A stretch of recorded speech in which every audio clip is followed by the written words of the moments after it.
ADHD. And focus. Yes, focus. We've got personal stories, expert opinions. And even this thing called the sound device. Right. I was fascinated by that, this deep dive. It might change how you think about focus. Not just for yourself either. Exactly, but for anyone you know who might be navigating those challenges. It's more common than you think. Yeah. ADHD doesn't just poof, gone after childhood.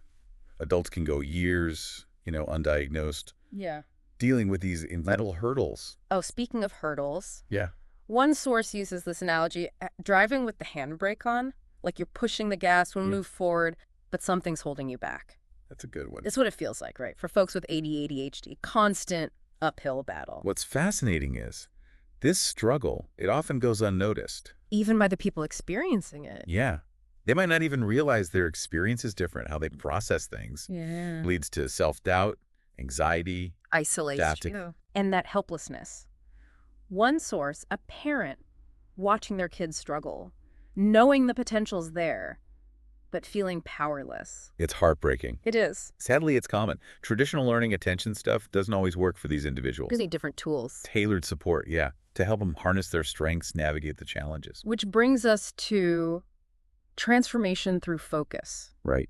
Your sources, they emphasize that with the right support, people with ADHD can experience huge improvement in focus. And the impact. It can be, honestly, life-changing. It's not just grades, work productivity. So deeper than that. It unlocks agency, confidence, well-being even. Okay, let's talk sound device. Right. This businessman, successful, but terrified of phone calls. I remember that one. Can you imagine the impact on his life, professional, personal? This is classic, how ADHD can manifest in unexpected ways. Achieved so much, yet this one task, huge anxiety. And the sound device helped him. It became his tool. Hold on, back up. How does this thing even work? Think of your brain like a radio, tons of signals. Sound device, it uses these calibrated sound frequencies.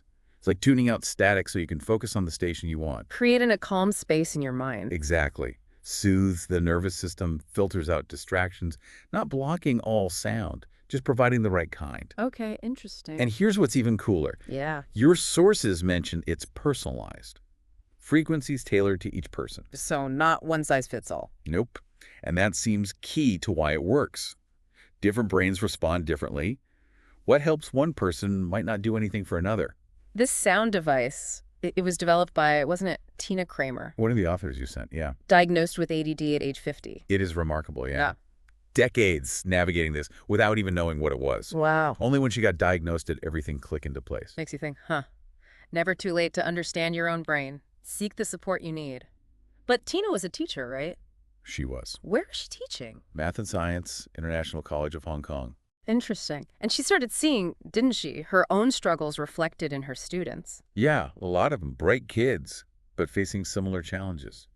Focus, attention, like a mirror. So she's in a classroom full of potential, but realizing traditional tools aren't cutting it. Yeah, that's what's inspiring about her, right? She didn't just accept the diagnosis, she used it to create something to help herself and her students. The sound device. The sound device. Okay, so this thing is helping people focus, manage anxiety.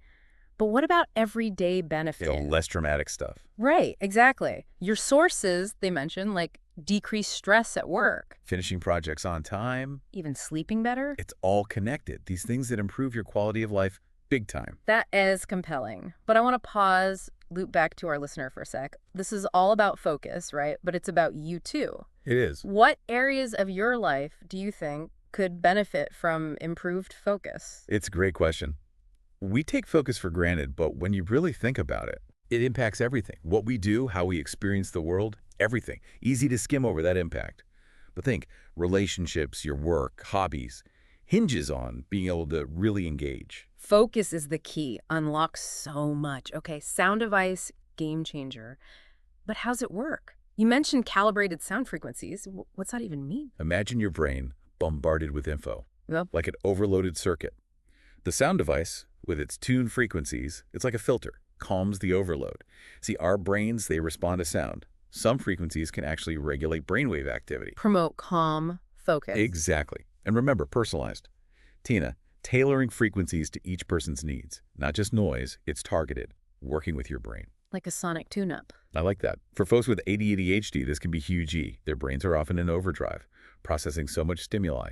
Sound device helps create calm, order amidst the chaos. And it's working, right? The businessman, phone calls, Tina herself, all these success stories sound having that impact. It's kind of wild. Speaks to the potential we've got and finding the right tools. Totally. But sound device aside, your sources highlight something else important too. Understanding. Acceptance. Right. Can't talk solutions without addressing the stigma.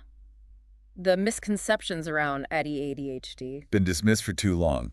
Laziness, lack of willpower, kids being kids. But it's not that, is it? It's neurological, a different way of experiencing the world. And that needs to be. Recognized, Yeah. understood, supported. Create spaces where these individuals feel safe to be themselves, seek help without shame. And celebrate their strengths, unique strengths. Because it's not fixing someone. No, it's about empowering them to thrive. Shift the narrative from deficit to potential. Because people with ADHD, they often have incredible creativity, energy. Out-of-the-box thinking. Yeah. Harness that while giving them the tools for the challenges. Speaking of, back to Tina Kramer, diagnosed at 50. Yeah. Can you imagine going through life feeling like something's off, but not knowing why? She talks about working twice as hard as everyone else just to keep up. That pressure, feeling out of sync, exhausting. No wonder she wanted solutions. For herself, but also for her students. Beautiful thing is, she turned her challenge into helping others.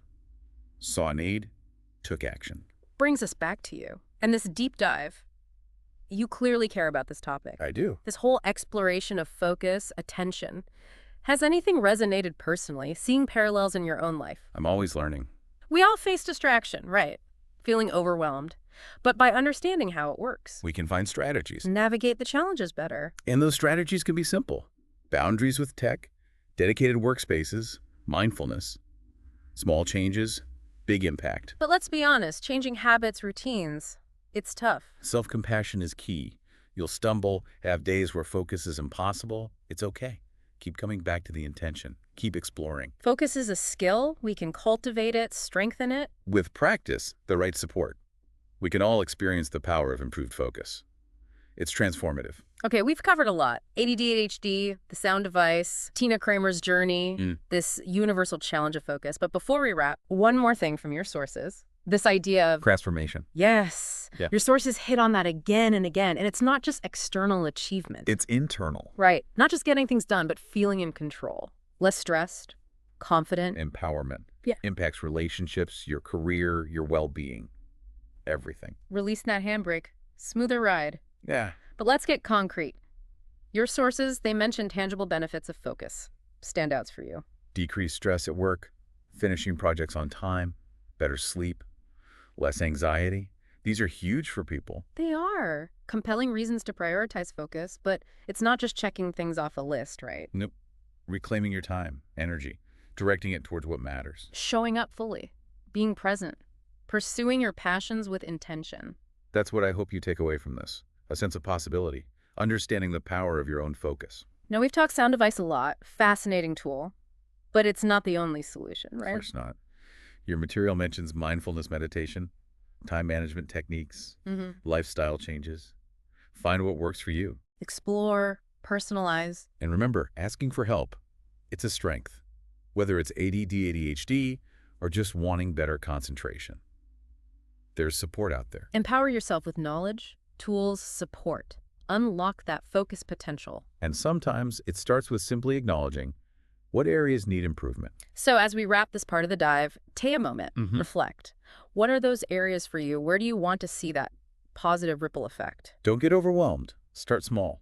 One area, one or two strategies. Small steps, consistently, lead to big change. It's funny, we've been exploring all this, ADD, ADHD, the sound device, Tina Kramer, but it makes me think a lot of this applies to everyone, It does, doesn't it? not just folks with a diagnosis. That's what I love about these dives. We start specific, end up with universal truths. The need for focus, the struggle with distractions, wanting to use our mental energy well. So even if I don't think I have AD, ADHD, there's still value in thinking about focus. Oh, absolutely. Think about it. How often do you get pulled away by notifications? Lose track of time online. Start a task then. poof, your mind's gone. Okay, yeah, maybe more than I'd like to admit. But if it's not ADD, ADHD, what is it? Why is it so hard to focus sometimes? Our world is designed to distract us. Our brains are wired to notice new things, seek stimulation. It's survival, really. But now, it can backfire. So not laziness, willpower. It's just our brains are overloaded. Yeah, so we got to develop strategies, manage that influx, take back control. Okay, so what can people do to sharpen focus, even without a diagnosis? First, know your distractions. What pulls you away? Phone, websites, certain places, even people. Once you know your triggers, build defenses. Know your enemy. Exactly. And the defenses can be simple. Turn off notifications. Have a dedicated workspace. Use those website blockers. Be proactive. Set yourself up to win. Right. And there's mindfulness meditation. Train your brain to stay present. Notice when you wander off, gently come back. Mindfulness is everywhere these days. It's more than a buzzword, huh? Powerful tool. And don't forget self-compassion. Your sources talked about that. New habits, they take time. You'll have bad days, distractions win. It's okay. Keep practicing. Keep experimenting. Find what works for you. Like learning any skill. Practice patience. Refine your approach. As you explore this power of focus, I want to leave you with this thought from your sources. What would it feel like to release the handbrake? Experience your focus fully. Wow. What could you achieve? What dreams could you chase? What if you moved through your days, clear, intentional, present? Powerful stuff. And it's possible. It truly is. Well, we hope this deep dive has given you a new way of looking at focus, inspired you to explore what you're capable of. It's not about perfection. It's about progress. Small steps, consistently, make big changes. That's it. Thanks for joining us on this journey. Until next time. Happy diving.